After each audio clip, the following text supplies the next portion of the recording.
கிறிஸ்துவுக்குள் பிரியமானவர்களே, மீண்டும் ஒரு விசையாக உங்களை அன்புடன் வாழ்த்துகின்றேன். உங்கள் யாவருக்கும் ஆண்டவராக இயேசு கிறிஸ்துவின் நாமத்தினாலே வாழ்த்துதலையும் நன்றிகளையும் தெரிவித்துக் கொள்கின்றேன். கர்த்தர் நல்லவர்.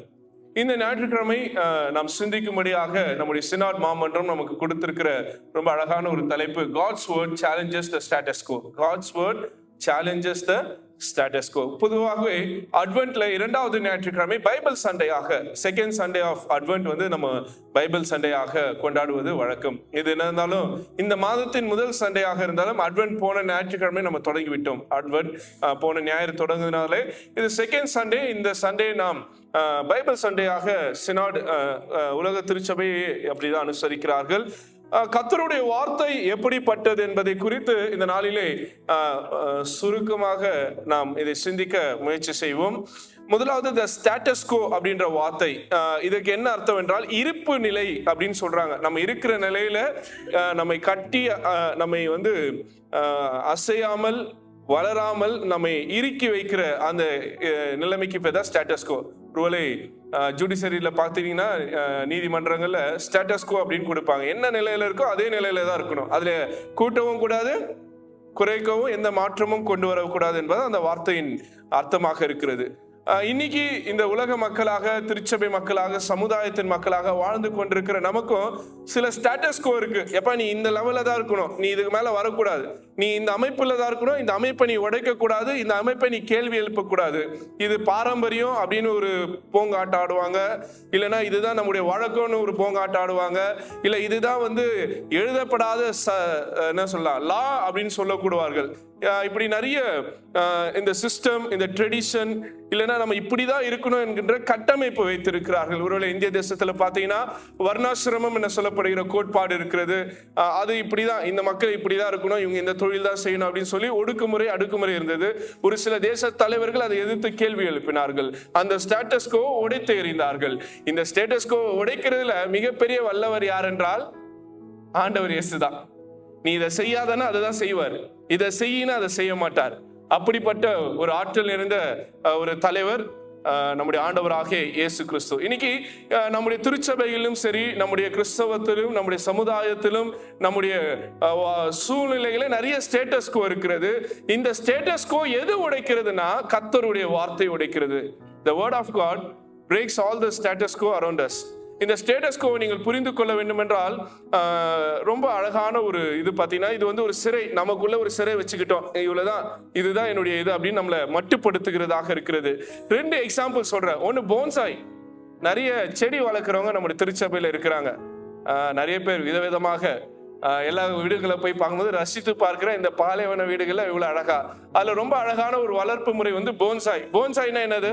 ஆலமரம் எவ்வளவு பெருசு இருக்கும், ரொம்ப பெரிய மரம், ஆனா இவ்வளவுன்னு தொட்டில ஏதோ வளர்த்துற முடியுது. ஆலமரத்தை போன்சாய் மெத்தட வளர்க்க முடியும். எப்படின்னா அதை வந்து கட்டுப்படுத்தணும், இதுதான் வளர்ச்சி, இதுக்குள்ளதான் நீ வளரணும்னு சொல்லி போன்சாய் அந்த மெத்தட் படி வளர்த்து எடுக்கிறாங்க.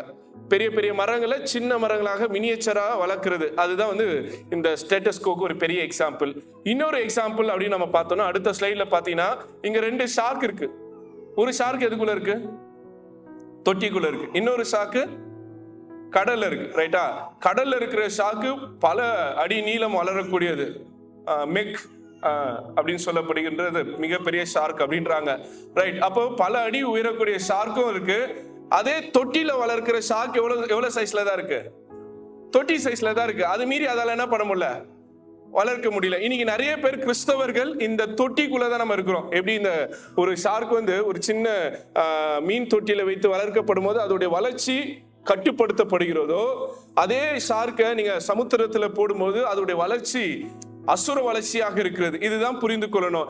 இந்த ஸ்டேட்டஸ் கோ என்பது நம்முடைய ஆற்றலை, நம்முடைய சிந்திக்கும் திறனை, நம்முடைய கெப்பாசிட்டியை, நம்முடைய எம்பவர்மெண்ட்டை தடுத்து நிறுத்துகிறதாக இருக்கிறது.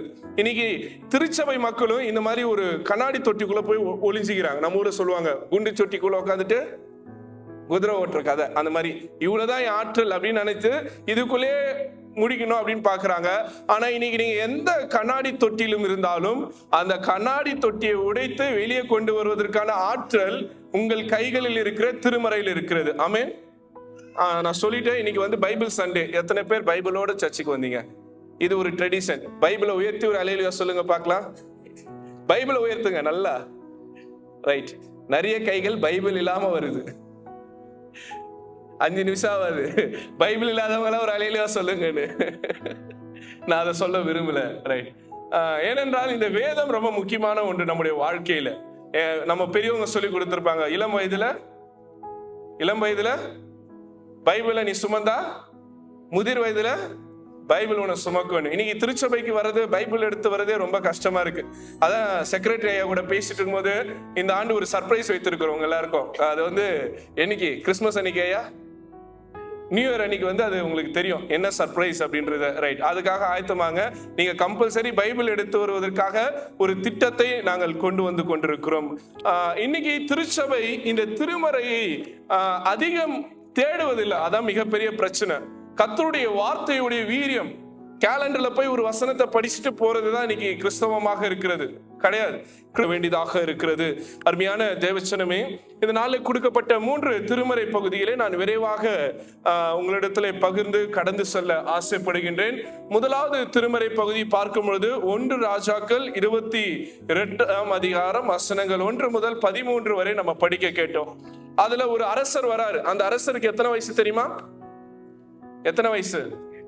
8 வயதுல அவர் அரசராக பதவி ஏற்கிறார். அவருடைய பெயர் ஜோசியா. ரைட்டா? வாசிங்க 22ஆம் அதிகாரம் முதல் வசனம். யோசியா ராஜாவாகிற போது எத்தனை வயதா இருந்தார்? 8. நம்ம ஜூனியர் சர்ச் டீச்சர் சொல்லுங்க, 8 வயசு பிள்ளை எந்த கிளாஸ்ல இருப்பாங்க? 8 years old. பிரைமரியா ப்ரிப்பரேட்டரியா? பிரைமரி. ரைட். பிரைமரி பிள்ளைங்க. அந்த வயசுல இருக்கக்கூடிய ஒரு குழந்தைய கூட்டு இவர் தான் உங்க ஐயர்னு சொன்னா ஒத்துப்பீங்களா? மாட்டீங்களா? அது எப்படி குழந்தை போய் எங்களுக்கு ஐயரா இருக்கலாம்? ஆனா இங்க வரலாறு என்ன சொல்லுது? 8 வயது குழந்தைன்னா இருக்கு. ரைட். அன்புக்குரியவர்களே, 8 வயது ஒரு குழந்தையை அரசராக ஏற்படுத்துகிறார்கள். காரணம் என்னவென்றால், இந்த யோசியாவுடைய டேங்க், அவருடைய தொட்டி பாத்தீங்கன்னா ரொம்ப மோசமான ஒரு தொட்டி. ஏன்னா அவங்க அப்பா ரொம்ப மோசமானவர், அவங்க தாத்தா அதை விட ரொம்ப மோசமானவர். யோசியாவுடைய தாத்தா பேர் யாராவது தெரியுமா?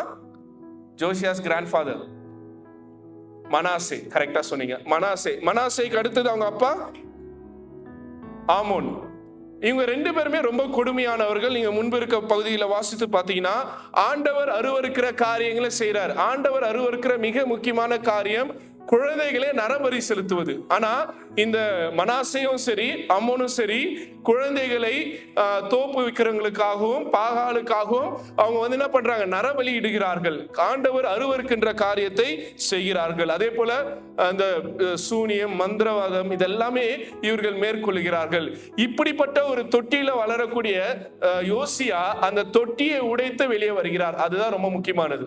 இன்னைக்கு உங்க அப்பா அம்மா எப்படி இருந்திருக்கலாம், உங்க தாத்தா பாட்டி எப்படி இருந்திருக்கலாம். எங்க தாத்தா பாட்டி அப்படி பண்ணாங்க, எங்க அப்பா அம்மா அப்படி பண்ணாங்க, நானும் அப்படி பண்ணன்னு இருக்காதீங்க. ரைட்டா? யோசியா இடத்துல இருந்து நம்ம கற்றுக்கொள்வது, உங்கள் மூதாதையர்கள் இந்த சூப்பர்ஸ்டிஷியஸ் பிலீஃப்ல இல்ல இதுதான் நம்ம பழக்கம் வழக்கம் லொட்டு லொஸ்குன்னு சொல்லி நம்மளை ஏமாத்துவாங்க. நம்ம முன்னோர்கள் இவனுங்களாம் முட்டாள்களா தான் இருந்தானுங்க. அதனாலதான் இன்னைக்கு சமுதாயம் மாறின்னு இருக்குது. ஆனா சொல்றாங்க, நம்ம முன்னோர்கள் யாரு கிடையாது, முட்டாள்கள் இல்லாம எப்படி இப்படி ஒரு பிற்போக்குத்தன்மையான ஒரு வாழ்க்கையில நம்ம வாழ்ந்து இன்னைக்கு என்னைக்கு நமக்கு மிஷினரிமார்கள் வந்தார்களோ அன்னைக்குதான் நம்முடைய வாழ்க்கை மாறுச்சு. அதுவரையிலே பழமைவாதம், மூட நம்பிக்கை இதெல்லாமே நம்முடைய கலாச்சாரத்துல இருந்தது. அதுக்கு அவங்க சாயம் பூசி வைத்திருந்தார்கள். உதாரணத்துக்கு பெண் சிசு கொலை, சத்தி, பெண்கள் மேலாடை இது, அந்த மாதிரி எக்கச்சக்க பிரச்சனைகள் நம்முடைய சமுதாயத்தில் இருந்திருக்கிறது. ஆனால் இவை எல்லாவற்றையும் மாற்றங்கள் கொண்டு வந்தது கர்த்தருடைய வார்த்தையினாலே. யோசியாவுடைய வாழ்க்கையிலும் அப்படிப்பட்ட ஒரு மாற்றுதலை நாம் பார்க்கிறோம். எப்படின்னா, அவர் ஆண்டவருடைய ஆலயத்தை ரினோவேட் செய்யணும்னு யோசிக்கிறாரு. அதுக்கான பணத்தை கொடுத்து அனுப்புறாரு. அப்ப ரினோவேஷன் மேற்கொள்ளும் போது ஒரு காரியம் கிடைக்கிறது. என்ன காரியம்? என்ன கிடைக்கிறது அவங்களுக்கு ரினோவேட் பண்ணும்போது? சொல்லுங்களேன், என்ன கிடைச்சது? நியாயப்பிரமாணம், தோரா என சொல்லப்படுகின்ற மோசேயினால் எழுதப்பட்ட 5 ஆகங்கள். ஆங்கிலத்துல இதை பென்டாடூக் அப்படின்னுவாங்க. ஜெனிசிஸ்ல இருந்து டியூட்ரானமி இருக்கக்கூடிய 5 ஆகமங்கள் பென்டாடூக் கிடைக்குது. யார் கையில? யோசியா ராஜா கையில அதை அவர் வாசிக்க சொல்றாரு. அதை கேட்கிறாரு. கேட்ட உடனே ராஜா என்ன பண்றாரு, தன்னுடைய ராஜ வஸ்திரத்தை கிழித்து போடுறாரு. ஏன்னா அவரால் ஏற்றுக்கொள்ள முடியல, நம்ம இவ்வளவு பாவிகளாக வாழ்ந்து கொண்டிருக்கிறோம்ன்றாரு. அதை விட ரொம்ப முக்கியமானது, அவர் பாவத்தில் வாழ்ந்து கொண்டிருப்பதை அவர் ரியலைஸ் பண்றாரு. The word of God makes him to realize that he is doing sin. இன்னைக்கு கர்த்தருடைய வார்த்தையை கேட்டு படித்து மனப்பாடமா சொல்லி பரிசு வாங்கி கொண்டிருக்கிற நாம் அவை உணர்ந்து கொள்கிறோமா என்பது மிகப்பெரிய கேள்வியாக இருக்கிறது. அடுத்தது ரொம்ப முக்கியமான ஒரு காரியம், இதை கேட்ட உடனே ஒரு அம்மா கிட்ட போறாங்க. யார் அந்த அம்மா? உல்தாள். எத்தனாவது வசனம் பாருங்க, 22ஆம் அதிகாரத்துல 14ஆம் வசனம். வாசிக்குமா?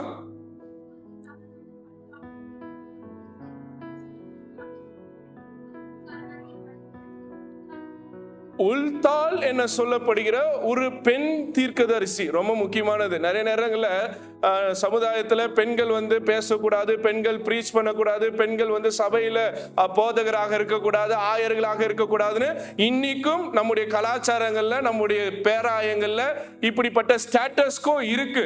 அப்படிப்பட்ட முட்டாள்களுக்கு, அப்படிப்பட்ட இந்த பாரம்பரியங்களுக்கு உல்தாள் ஒரு சேலஞ்சிங் ரோலா இருக்கிறாங்க. உல்தாள் யாரு? என்ன தீர்க்கதரிசி? பெண் தீர்க்கதரிசி. நிறைய பேராயங்கள்ல யாரு கிடையாது? பெண் ஆயர்கள் கிடையாது. பெண் ஆயர்கள் தீட்டானவர்கள், அவங்க ஆயர் பதவிக்கு வரக்கூடாதுன்னு சில ஸ்டேட்டஸ்கோ இருக்கு. அப்படிப்பட்ட ஸ்டேட்டஸ்கோக்கு இங்க ஒரு சாட்டை அடி விழுகிறது. இங்க இந்த அம்மா யாரு? ராஜா தேடி போய் தீர்க்க தரிசனம் கேட்கிற அந்த அம்மா யாரு? ஒரு பெண். அந்த அம்மா பேர் என்ன? உல்தாள். உங்கள் குழந்தைக்கு, ஒருவேளை பெண் குழந்தைக்கு ரொம்ப அழகான பேர் வைக்கணும்னா இந்த பேரை பயன்படுத்தலாம். எந்த பேரை? உல்தாள். ரொம்ப யூஸ் பண்ணாத ஒரு பேர். ஆங்கிலத்தில் ஹுல்தா அப்படின்ற ஒரு ப்ரொனன்சியேஷன் இதுக்கு கொடுக்கப்படுகிறது.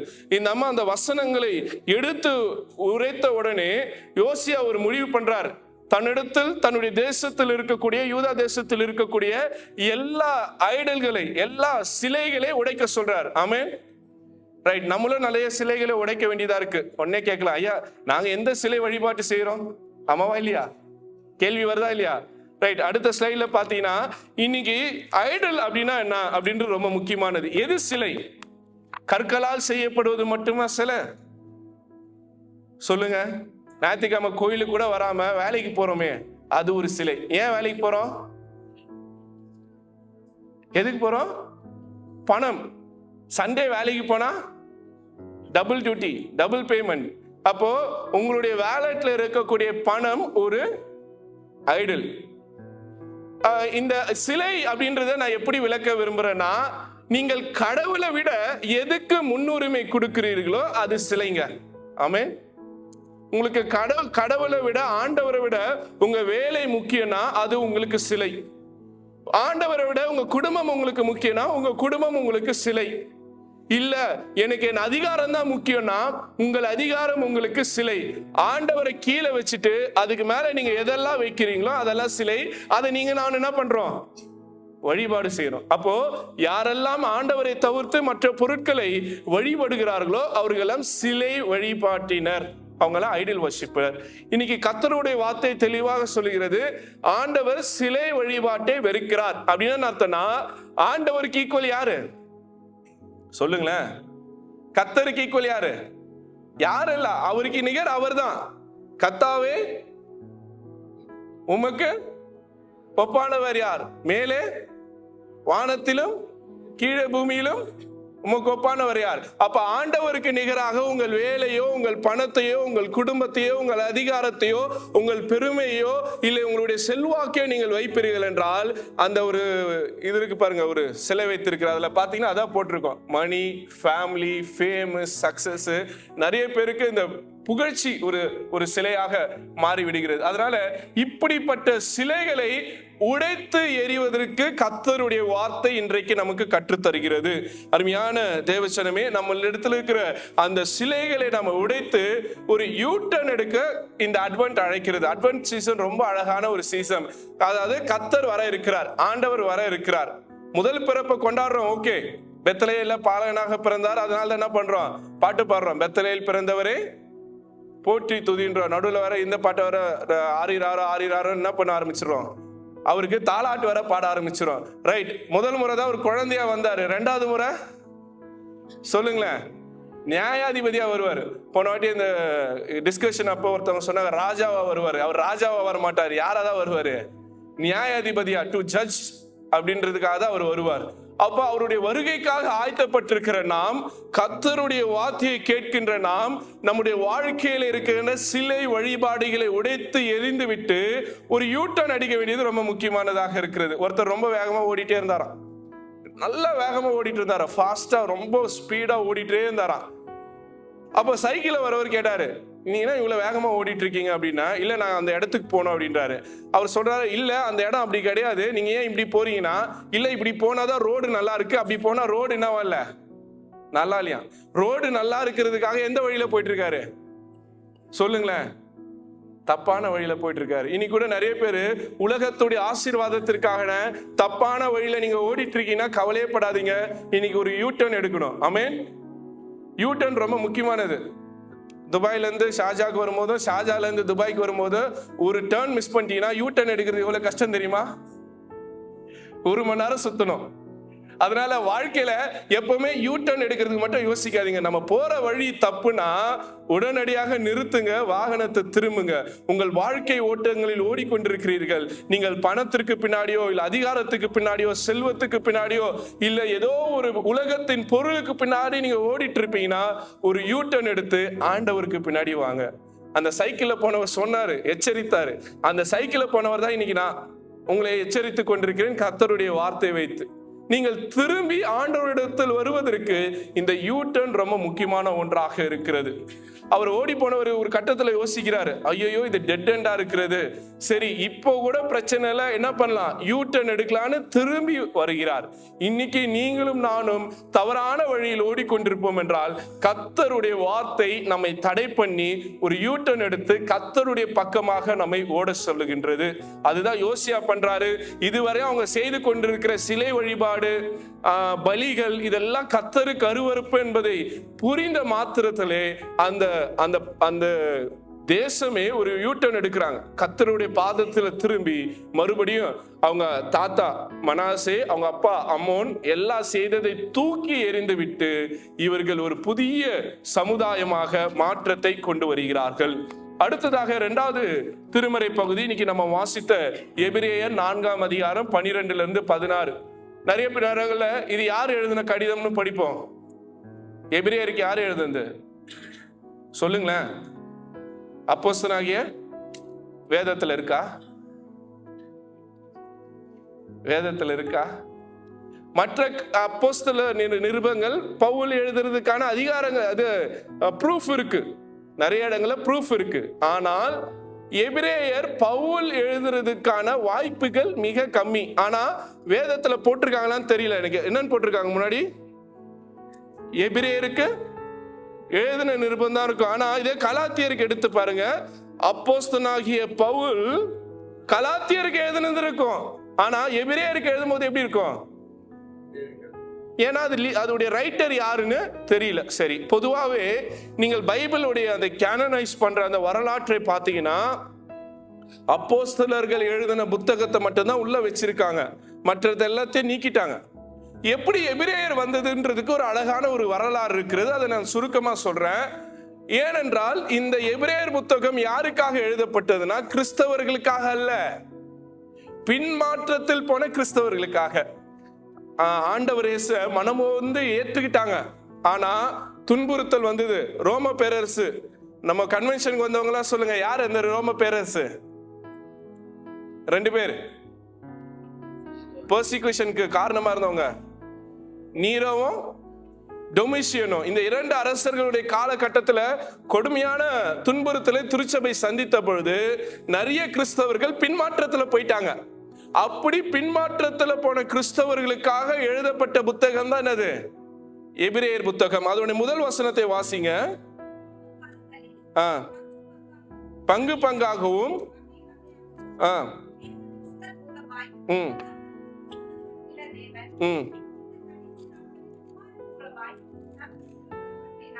நமக்கு திருவுளம் பற்றினார். இது நேரடியாக ஆண்டவர் இயேசுடைய வார்த்தை என்கின்ற ஒரு தொடக்கத்தை கொடுக்கிறாங்க.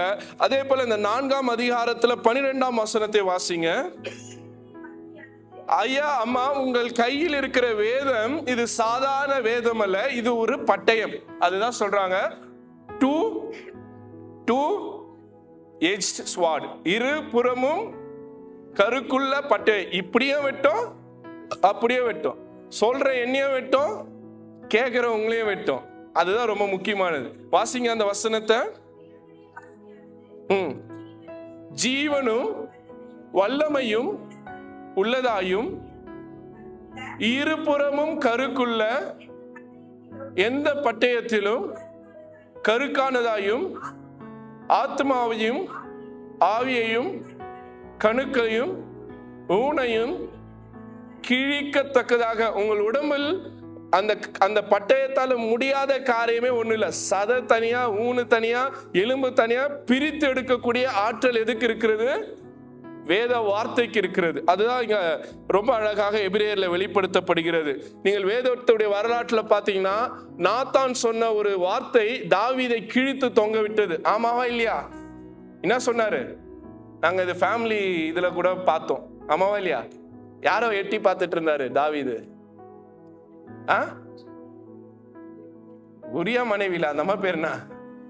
பத்சேபால் குளிக்கிறத எட்டி பார்த்துட்டு இருந்தார். அப்ப சொல்றாரு, ஒருத்தங்கிட்ட ஒரு ஆட்டுக்குட்டி இருக்குது, அதை அவன் புல்ல போல வளர்த்துட்டு இருந்தான். அதை என்ன பண்ணான்? புடுங்கி சூப் வச்சிட்டான். அது யாருன்னு கேக்குறாரு தாவீது. அவன் கொலை பண்ணவன் அப்படின்றாரு. ராசா, அது வேற யாரும் இல்ல, நீயே அந்த மனுஷன்றாரு. யார் சொல்றாரு? நாத்தான் சொல்றாரு. பல நேரங்கள நம்ம மற்றவங்களுடைய குறைகளை பார்த்துக்கிட்டே இருக்கிறோம். இவன் என்ன தப்பு பண்றான், அவன் என்ன தப்பு பண்றான்னு. ஆனால் தாவீதை போல நாம் செய்த தவறுகள் மிக கொடுமையாக இருக்கிறது. நிறைய நேரத்துல நம்ம ஏதாவது கர்த்தருடைய வார்த்தை வரும், ஐயா நம்ம சொல்ல, இதோ அங்க உட்காந்துக்கிறான் பாரு, அவனதான் சொல்றாரு, இதோ அங்க இருக்கான் பாரு, அவனதான் சொல்றாரு. ஆனா அது யாருக்குதான்? உங்களுக்கும் எனக்கு தான். ஆமென். பல நேரங்கள்ல வார்த்தை நம்ம குட்டும் போது என்ன இல்ல, அவன கை காமிச்சுற கிடையாது. அந்த வார்த்தை யாருக்கு? நாத்தான் கிட்ட சொல்றாரு. நாத்தான் சொல்றாரு தாவீதை பார்த்து, அது யாரு? நீதான். ஆமென். இன்னைக்கு கர்த்தர் வார்த்தை நம்மளதான் சொல்லுது. ஆமா, நம்ம தானே இப்படி பண்றோம், நம்ம தானே இந்த ரெட்ட வாழ்க்கை வாழ்ந்து கொண்டிருக்கிறோம், நம்ம தானே இப்படி நடந்து கொண்டிருக்கிறோம். ஆமென். அப்ப கர்த்தருடைய வார்த்தை வரும்போது நம்முடைய இருதயத்தை கிழித்து தொங்க விடும்.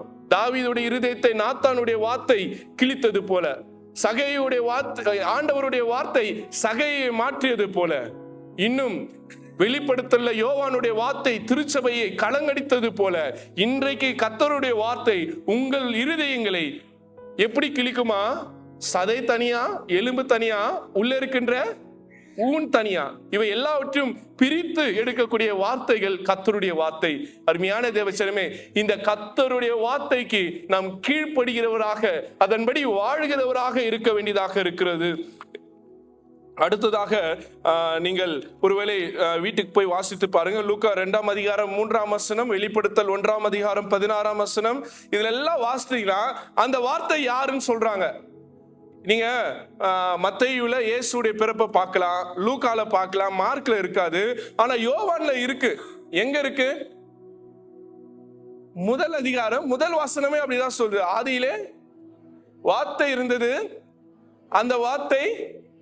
இப்ப புரிஞ்சுட்டீங்களா? இவ்வளவு நேரம் நான் பேசிட்டு இருந்தது இந்த திருமறை மட்டுமல்ல, இந்த திருமறை ஒரு உருவமா மாறிச்சு. அந்த உருவம் தான் யாரு? இயேசு. அதாவது வார்த்தை மனுஷனாய் மாறியது. அந்த மனுஷன் யாரு? முதலாம் ஆதாம் இல்ல, 2ஆம் ஆதாம், ஆண்டவராகிய இயேசு. இப்போ இயேசுவை தரித்துக் கொள்கிறவர்கள், இந்த திருமறை ஏற்றுக்கொள்கிறவர்கள் யார் என்றால் இயேசுவை தரித்துக் கொள்கிறவர்கள். அதனால்தான் மார்ட்டின் லூத்தர் 5 சோலா வைக்கிறார். சோலா கிரேசியா, சோலா ஃபிடே, சோலா கிறிஸ்டஸ், சோலா குளோரியா, கடைசியா சோலா ஸ்கிரிப்சரா. அப்படின்னா கர்த்தருடைய வார்த்தை மட்டுமே என்னை ரட்சிக்கும். ஆமென். உங்க பாஸ்டர் உங்களை ரட்சிக்க மாட்டார். ஆமென். உங்க ஆயர் உங்களை ரட்சிக்க மாட்டார். நீங்க உங்களுடைய மென்டர்னு நினைச்சிருக்கிறீங்களே ஒரு ஊழியக்காரர், அவர் உங்களை ரட்சிக்க மாட்டார். அந்த மலையில போய் ஜெபம் பண்ணா அவர் எனக்கு சுகம் கொடுப்பார் நினைச்சிருக்காரு, அவர் உங்களை ரட்சிக்க மாட்டார். இந்த கோபுரத்துக்கு போய் ஜெபம் பண்ணா இவர் என்ன சுகம் கொடுப்பார் நினைக்கிறீங்க, அவர் உங்களை ரட்சிக்க மாட்டார். யார் ஒருவரே ரட்சிக்க கூடும்? சத்தமா சொல்லுங்க, இயேசு ஒருவரே, ஜீசஸ் அலோன். கர்த்தருடைய வார்த்தை ஒன்று மட்டுமே உங்களை ரட்சிக்க கூடும். இன்னைக்கு நீங்கள் பாஸ்டர்களே, ஊழியக்காரர்களே, தேவ மனிதர்களே தேடி ஓடாதீங்கள், ஆண்டவரை தேடி ஓடுங்கள். அதுதான் அட்வென்ட் கற்றுக் கொடுக்கிறது. ஆமென். நான் பேசினாதான் என் மூலம் கர்த்தர் பேசுவார்ன்றது கிடையாது. நீங்க உட்கார்ந்து இந்த வேதத்தை திறந்து படிப்பீர்கள் என்றால் ஆண்டவர் உங்களோடு பேச வல்லவராக இருக்கிறார். விசுவாசிக்கிறவங்க அல்லேலூயா சொல்லுங்க. ஆமென். என்னை விட பெரிய பிரசங்கியார் நீங்க தான். ஆமென். இந்த உலகத்தில் இருக்கிற பிரசங்கியாரை விட நீங்க தான் பெரிய பிரசங்கியார். கர்த்தர் உங்ககிட்ட திட்டமாய் முகமுகமாய் வார்த்தை வார்த்தையாக பேச வல்லவராக இருக்கிறார். ஆதி திருச்சபையில் அப்படிதான் பேசினாரு, பழைய ஏற்பாட்டு காலங்களிலும் அப்படிதான் பேசினார். இன்றைக்கும் 2025 ஆண்டவர் நம்மோடு பேசிக் கொண்டிருக்கிறார். அல்லேலூயா. அதனால ஆண்டவரின் வார்த்தை மட்டும் இறுக பிடித்துக் கொள்ளுமாறு உங்களை நான் அன்புடன் கேட்டுக்கொள்கின்றேன். நான் நிறைவு செய்ய விரும்புகிறேன். இன்னைக்கு வாசித்த கடைசி திருமறை பகுதி லூக்கா 1ஆம் அதிகாரம் 67ஆம் வசனத்திலிருந்து 80ஆம் வசனம் வரை படிக்க கேட்டோம். அங்க ஒரு குழந்தை பிறப்பை நம்ம பார்க்கிறோம். அந்த குழந்தை இயேசு அல்ல. அவர் யாரு சொல்லுங்களேன்? யார் அது? யோவான் ஸ்நானகன், திருமுழுக்கு யோவான். அவருடைய பிறப்பு நம்ம எல்லாருக்கும் தெரியும். யோவானுடைய அப்பா யாரு? அவர் என்ன தொழில் செய்கிறவர்? ஆசாரியன், டெம்பிள் பிரீஸ்ட். டெம்பிள் பிரீஸ்டுக்கு நிறைய சலுகைகள் உண்டு.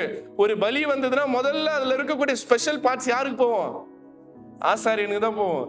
அப்பாவுடைய தொழிலை செய்து நல்லா மட்டன் சிக்கன் சாப்பிட்டு இருந்திருக்கலாம் மனுஷன். ஆனா என்ன பண்ணாரு? அந்த டெம்பிள் பிரீஸ்ட் போஸ்டிங் எனக்கு தேவையில்லை. எங்க போனாரு? ஏன் வனாந்தரத்துக்கு போனாரு? ஏன்னா அன்னை மரியாள் எலிசபெத்தை சந்திக்கும் போது அவங்க வாழ்த்துனாங்களே, அப்போ ஒரு வார்த்தை அவருக்கு வரப்படுகிறது. என்ன வார்த்தை? இவன் ஆண்டவருக்காக வழியை. அப்ப வழியை ஆயத்தம் பண்ணுகிறவன் டெம்பிள போய் ஆயத்தம் பண்ண மாட்டாரு, வனாந்திரத்துல போய் ஆயத்தம் பண்ணி கொண்டிருக்கிறார். ஆமென். ஆண்டவருடைய வார்த்தை தன் இதயத்தில் வந்த உடனே யோவான், பரிசுத்த அதாவது திருமுழுக்கு யோவான், ஜான் த பேப்டிஸ்ட், அவருடைய தந்தையுடைய தொழிலை விட்டுவிட்டு அடுத்த ஆசாரியனாக வர வேண்டியவர் அதை விட்டுவிட்டு கடவுளுக்காக வனாந்தரத்தை நோக்கி பயணப்படுகிறார். அங்க போகும்போது அவருடைய சாப்பாடு என்ன? வெட்டுக்கிளியும் காட்டுத்தேன். நம்மால் வெட்டுக்கிளியை பிடிச்சி பேர் கில்ஸ் மாதிரி சாப்பிடுவாருன்னு நினைச்சுக்கிறாங்க. கிடையாது. அது தியாலஜிக்கலா நம்ம டிபேட் அதை யோசித்து பார்ப்போம் என்றால், லோகஸ்ட் அப்படின்னு சொல்லக்கூடிய அந்த வெட்டுக்கிளி ஒரு குறிப்பிட்ட ஒரு பழத்தின் மீது, ஒரு செடியின் மீது உட்காரும். அந்த பழத்தை, அந்த கிழங்க, அந்த செடியை சாப்பிட்டு வாழ்ந்தார். நேரடியா அதுதான் பிரச்சனை. டிரான்ஸ்லேஷன்ல நம்ம நேரடியா படிக்கும் போது என்ன சொல்லிட்டோம்? வெட்டுக்கிளின்ட்டாங்க. அது வெட்டுக்கிளி கிடையாது. வெட்டுக்கிளி எங்க போய் உட்காருமோ, எந்த பழத்தை, எந்த செடியை சாப்பிடுமோ அதை சாப்பிட்டு அதை வாழக்கூடியவர் தான் இந்த யோவான். அவர் ஒரு குழுவை சார்ந்தவர். அந்த குழு எப்ப பாரு ஞானஸ்தானத்தை வடிவு செய்யக்கூடியவங்க, கர்த்தருக்காக வருகைக்காக காத்திருக்கிற ஒரு குழுவை சார்ந்தவர். இந்த யோவான் ஏன் இப்படி மாறினார்னா, கர்த்தருடைய வார்த்தை. இன்னைக்கு கர்த்தருடைய வாழ்க்கை வரும்போது உலக வாழ்க்கையை விட கர்த்தருடைய வாழ்க்கை முக்கியம்னு மாற்றம் பெறணும். இல்லைங்க, நான் உலகத்துக்கும் ஓடுவேன் கர்த்தருக்கும் ஓடுவேன்னா வாய்ப்பு இல்லை. நம்ம பார்த்தோம். எந்த சபை அது? 7 சபையில எந்த சபையில பார்த்தோம்? நம்ம சபையில இல்ல. எந்த சபை? லவோதிக்கா சபை. என்ன சொன்னார் ஆண்டவர்? நீ அனலுமின்றி குளிருமின்றி இருப்பாயின் உன்னை என்ன பண்ணுவேன்? வாந்தி பண்ணி போட்டுருவேன். நிறைய நேரங்கள்ல இந்த திருச்சபை சமுதாயத்துல உலகத்துக்குள்ள போகும்போது உலகத்துக்கு ஏற்பாகும், திருச்சபைக்கு வரும்போது திருச்சபைக்கு ஏற்பாகும் மாறிவிடுகிறது. ஆனால் அப்படி கிடையாது. கர்த்தருக்காக வைராக்கியமான ஒரு கூட்டத்தை, வைராக்கியமான ஒரு திருச்சபையை, வைராக்கியமான ஒரு மக்களை கர்த்தர் தேடிக்கொண்டிருக்கிறார். அதுல CSA தமிழ் ஷாஜா சர்ச் இருக்கும் என்று நான் விசுவாசிக்கிறேன். விசுவாசிக்கிறவங்க ஒரு ஹல்லேலூயா சொல்லுங்க. அன்புக்குரியவர்களே, அந்த விசுவாசம் ரொம்ப முக்கியமானது. நான் கர்த்தருக்காக வைராக்கியம் உள்ளவர்களாக வாழ வேண்டியதாக இருக்கிறது. ஆனா யோவான இடத்திலிருந்து நம்ம கற்றுக்கொள்கின்ற ரொம்ப முக்கியமான காரியம், அவர் பிரசங்கம் பண்ணும்போது திரளான கூட்டம் அவரிடத்துல வருது. நிறைய சீடர்கள் யோவானுக்கு இருக்கிறாங்க. இயேசுவுக்கு எந்த அளவு சீடர்கள் இருந்தார்களோ அந்த அளவுக்கு சீடர்கள் யோவானுக்கு இருக்கிறார்கள். ஆனால் அந்த பேரையோ அந்த புகழையோ எந்த இடத்திலும் யோவான் தனக்காக எடுத்துக்கொள்ள அவர் சொன்ன ரொம்ப அழகான வார்த்தை, நான் சிறுகவும் அவர் பெருகவும். இன்னைக்கு நீங்களும் நானும் வாழ்க்கையில எவ்வளவு பெரிய ஆட்களாக இருக்கலாம், எவ்வளவு பெரிய அதிகாரம் நிறைந்தவர்களாக இருக்கலாம், எவ்வளவு பணத்தை சேர்த்து வைத்திருக்கலாம், ஆனால் நாம் சிறுகவும். சொல்லுங்க, அவர் பெருகவும் விட்டு கொடுப்பதுதான் இந்த தேவ வார்த்தை நம்மிடத்தில் எதிர்பார்க்கிறதாக இருக்கிறது. நிறைவாக நான் முடித்து விடுகின்றேன். ஒரு பெரிய கப்பல், அது ஒரு பேட்டில் ஷிப், மிகப்பெரிய கப்பல், ஒரு மிகப்பெரிய ஒரு போர்ல ஜெயித்து திரும்பி வந்து கொண்டே இருந்தது. தூரத்துல ஒரு வெளிச்சம் இருக்கு. உடனே ஏதோ ஒரு சின்ன கப்பல் வருதுன்னு கேப்டன் கான்டாக்ட் பண்றாரு. கொஞ்சம் 90 டிகிரி வலது புறத்துல போன்னு, அங்கிருந்து சிக்னல் வருது, நீ 90 டிகிரி இடது பக்கம் போன்னு. இவருக்கு கோவம், நான் எவ்வளவு பெரிய பேட்டில் ஷிப் உடைய கேப்டனு, நான் சொல்றேன் 90 டிகிரி ரைட்ல போனா, அவனா சொல்றான் நீ 90 டிகிரி எப்படி போன்றான், லெஃப்ட்ல போன்றானோன்னு கோவமா சொல்ற, நான் இவ்வளவு பெரிய பேட்டில் ஷிப்போட கேப்டன் பேசுறேன்னு. அங்கிருந்து குரல் வருது, நீ எவ்வளவு பெரிய கேப்டனா இருந்தாலும் 90 டிகிரி லெஃப்ட்டுக்கு போகுது. இவனுக்கு ரொம்ப கோவம் வந்தது. இப்போ நீ போவியா மாட்டேன்னு கேப்டன் சொல்றாரு. அங்கிருந்து பதில் வருது, இது ஷிப் இல்ல, இது லைட் ஹவுஸ். என்னது இது? ஷிப் இல்ல, இது என்னது? Light house. இந்த லைட் ஹவுஸ் இதுதான். ஆமென். இதுல என்ன சொல்லுதோ, ரைட்ல போனா ரைட்ல போ, லெஃப்ட்ல போனா இல்ல நான் ரைட்ல தான் போவேன்னா மோத வேண்டியதான். ஆமென். இன்னைக்கு நம்முடைய வாழ்க்கையை வழிகாட்டக்கூடிய ஒரு கரங்கரை விளக்கம், இருளில் இருக்கின்ற நம்முடைய வாழ்க்கையை வெளிச்சமாக மாற்றக்கூடிய வார்த்தை தேவ வார்த்தை. அந்த வார்த்தை நம்ம எப்படி பயணிக்க சொல்லுகிறதோ, அந்த பயணத்தில் நாம் போகும்போது நம்மை சுற்றிலும் இருக்கின்ற இந்த கட்டமைப்புகள் உடைத்து எறியப்படும். கர்த்தர் இந்த வார்த்தைகளை ஆசீர்வதித்து தருவாராக. நாம் செபம் செய்வோம். அன்பின் ஆண்டவரே, பரிசுத்த பிதாவே, நன்றியோடு ஸ்தோத்திரிக்கிறோம், துதிக்கின்றோம். வேதத்தை குறித்து, வேதத்தின் ஆண்டவரே உண்மையை குறித்து நாங்கள் ஆழ்ந்து சிந்திக்க நீ தந்த வாய்ப்புக்காக நன்றி செலுத்துகின்றோம். இதை உள்வாங்கியவர்களாக நாங்கள் வாழ எங்களுக்கு கிருபை தாரும். திவ்ய கரங்களை தாழ்த்தி ஒப்பு கொடுக்கிறோம். இயேசுவின் நாமத்திலே மன்றாடுகிறோம் நல்ல தெய்வமே.